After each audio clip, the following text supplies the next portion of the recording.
Cea, aici, cea. Cine? Bună ziua!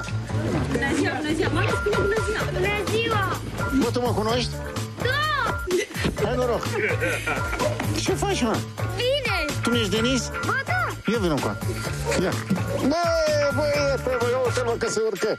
Se urcă în căruță. Stai lângă mine aici. Nu trebuie să mă pui, mă. Te pupă tata pe tine. Ce faci, mă, Denis, mă? Ce frumos ești, mă. Bine! Ha? Te-am văzut la televizor, știi? Da! Ha? Da. La ce emisiune ai fost? La Nextar! La Nextar, nu? Nu eram în juriu acolo? Ba da! Fii atent că avem o problemă. Ce? Căutăm pe Moș Crăciun, că s-a rătăcit aici la voi. E adevărat? A, da! Știi să ne îndrum pe aici în sat? Am auzit că cunoști satul la perfect. E adevărat?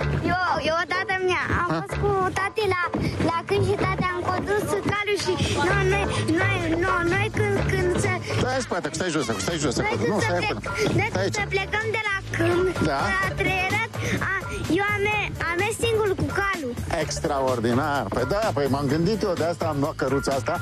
L-am rugat pe nenea să vină cu căruța, că știam că tu știi să-l dirigezi. Asta am mers. Păi cu alta, normal, ne-am dat seama. Dar spre București cum o luăm?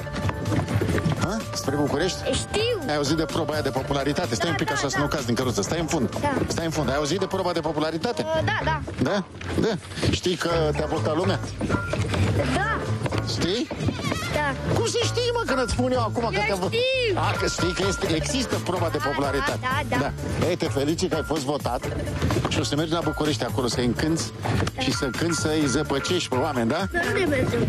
La București, gata. Uite, mergem cu Denis la proba de popularitate, cu căruța. Dar știi ce înseamnă proba de popularitate? Nici nu știu.